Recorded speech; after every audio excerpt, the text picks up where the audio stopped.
Hi, Joby's കിച്ചൻ്റെ പുതിയൊരു വീഡിയോയിലേക്ക് നിങ്ങൾക്ക് എല്ലാവർക്കും ഒരിക്കൽ കൂടി സ്വാഗതം. നിങ്ങൾ ഇതുവരെ എൻ്റെ യൂട്യൂബ് ചാനൽ സബ്സ്ക്രൈബ് ചെയ്തില്ലെങ്കിൽ സബ്സ്ക്രൈബ് ചെയ്യുക, അതോടൊപ്പം തന്നെ ബെല്ലൈക്കൺ എനേബിൾ ആക്കി ഇടുക. അപ്പോൾ എൻ്റെ നോട്ടിഫിക്കേഷനും മറ്റും നിങ്ങൾക്ക് ആ സമയത്ത് ലഭിക്കുന്നതായിരിക്കും. ഇന്ന് ഞാൻ ഉണ്ടാക്കുന്നത് സേമിയ പായസം. സേമിയ പായസം എങ്ങനെയാണ് നമുക്ക് വളരെ ലളിതമായിട്ട് ഉണ്ടാക്കാം എന്നതാണ് ഞാൻ ഈ വീഡിയോയിൽ കാണിക്കാൻ ഉദ്ദേശിക്കുന്നത്. അപ്പോൾ നമുക്ക് വീഡിയോയിലോട്ട് പോവാം. അപ്പോൾ സേമിയ പായസത്തിൻ്റെ ഇൻഗ്രീഡിയൻസ് എന്തൊക്കെയാണെന്ന് നമുക്കൊന്ന് നോക്കാം. ഞാൻ 100 ഗ്രാം സേമിയ, ഇത് റോസ്റ്റ് ചെയ്യാത്ത സേമിയാണ്. പിന്നെ ഒരു 400 മില്ലി പാല്, ഒരു 200 മില്ലി വെള്ളം, ഒരു 4-5 ഏലക്കായ, കുറച്ച് കശുവണ്ടി, കറുത്ത മുന്തിരി.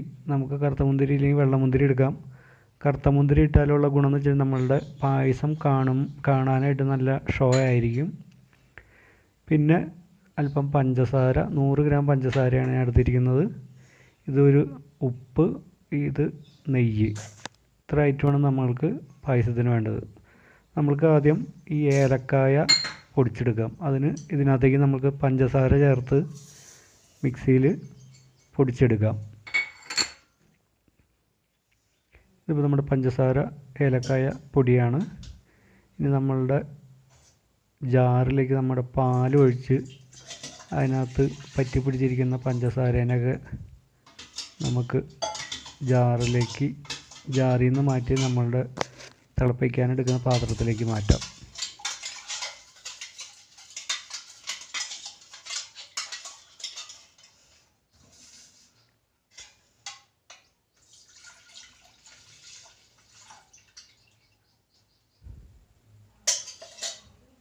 നമ്മൾക്ക് ഇനി നമ്മളുടെ കശുവണ്ടി, മുന്തിരി അതൊക്കെ ഒന്ന് വറുത്തെടുക്കാം.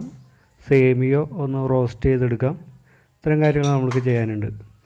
അപ്പോൾ ആദ്യം കശുവണ്ടി, അതേമാതിരി തന്നെ മുന്തിരി നമുക്ക് വറുത്തെടുക്കാം. ചെറിയൊരു ചട്ടി വെച്ചിട്ട് കുറച്ച് നെയ്യ് അതിനകത്തേക്ക് ഒഴിച്ചു കൊടുക്കുക. ആദ്യം നമ്മുടെ മുന്തിരി നെയ്യിലേക്ക് ഇട്ട് കൊടുക്കാം. പകുതി ഫ്ലെയിമിലിടാൻ പ്രത്യേകം ശ്രദ്ധിക്കുക. ഇത് ഒന്ന് റോസ്റ്റാക്കി നമുക്ക് എടുക്കാം.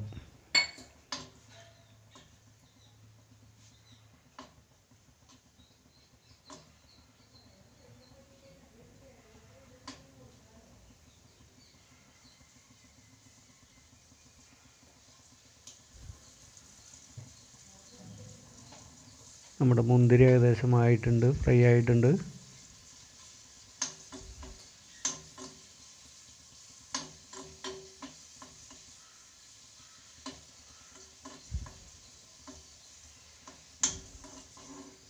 ഇതൊരു പാത്രത്തിലേക്ക് നമ്മൾക്ക് മാറ്റാം. ഈ നെയ്യിലേക്ക് തന്നെ നമ്മളുടെ കശുവണ്ടി ഇട്ട് അതും വറുത്തെടുക്കുക.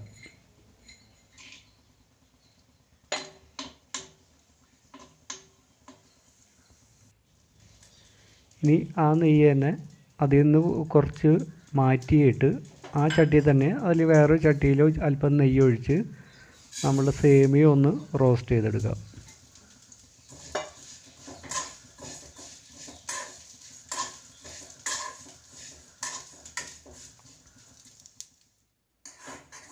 അപ്പോൾ നമ്മുടെ സേമിയ നന്നായിട്ട് റോസ്റ്റ് ആയിട്ടുണ്ട്. നമ്മൾക്ക് തീ ഓഫ് ചെയ്തിട്ട് ഇതിനെ ഒരു പാത്രത്തിലോട്ട് മാറ്റാം.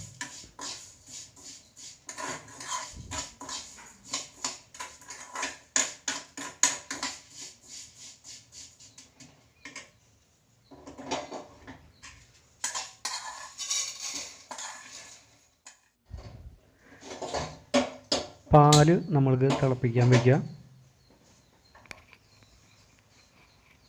അതിനകത്തേക്ക് നമ്മൾ എടുത്ത് വച്ചിരിക്കുന്ന 200 മില്ലി വെള്ളം കൂടി ഒഴിച്ചിട്ട് നമുക്ക് പാല് നന്നായിട്ട് തിളപ്പിച്ചെടുക്കാം.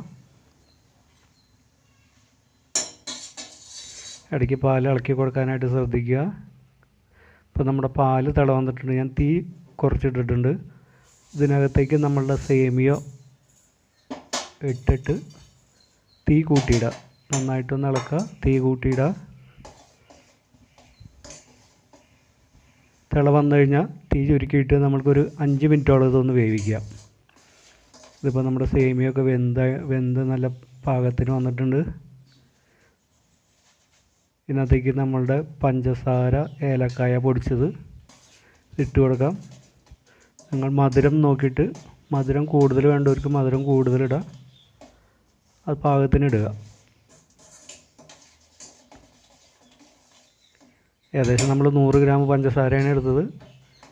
100 ഗ്രാം ഇത് ഇത്രയും പാലിൽ, അതായത് 400-600 മില്ലി പാലിലേക്ക് അത് കറക്റ്റ് ആയിരിക്കും. മധുരം കുറവ് വേണ്ടവർ അല്പം കുറച്ച് വയ്ക്കുക. ഇതിനകത്തേക്ക് നമ്മൾക്കൊരു 1/2 സ്പൂൺ നമ്മളുടെ കശുവണ്ടിയൊക്കെ വറുത്ത ആ നെയ്യ് കുറച്ച് ഒഴിച്ചു കൊടുക്കാം. അതുകൂടാതെ നമ്മളുടെ റോസ്റ്റ് ചെയ്ത് വെച്ചിരിക്കുന്ന കശുവണ്ടി, മുന്തിരിയും അതും ഈ സമയത്ത് നമുക്ക് ചേർത്ത് കൊടുക്കുക. തീ കൂട്ടിയിട്ടിട്ട് ഒന്ന് തിള വരാനായിട്ട് നമ്മൾക്ക് വെയിറ്റ് ചെയ്യാം.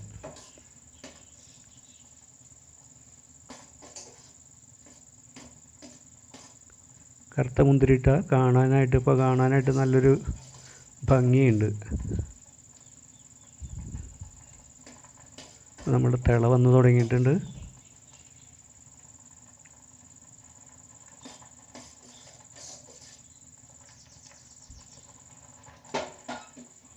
ഇടയ്ക്ക് ഇളക്കാനായിട്ട് പ്രത്യേകം ഓർക്കുക. ഇപ്പോൾ നമ്മൾ തീ ഓഫ് ചെയ്തു. എന്നിട്ട് ഒരു നുള്ളു ഉപ്പ് നമുക്കിതിനകത്ത് ചേർത്ത്, ഈ പാലിൻ്റെ പച്ചച്ചുവയൊക്കെ മാറാനായിട്ട് ഒരു നുള്ളു ഉപ്പും കൂടിയും ചേർത്ത് കൊടുക്കാം. ഇപ്പോൾ നമ്മളുടെ സേമിയ പായസം റെഡി ആയിട്ടുണ്ട്. ആ വീഡിയോ കണ്ട എല്ലാവർക്കും ഒരിക്കൽ കൂടി നന്ദി.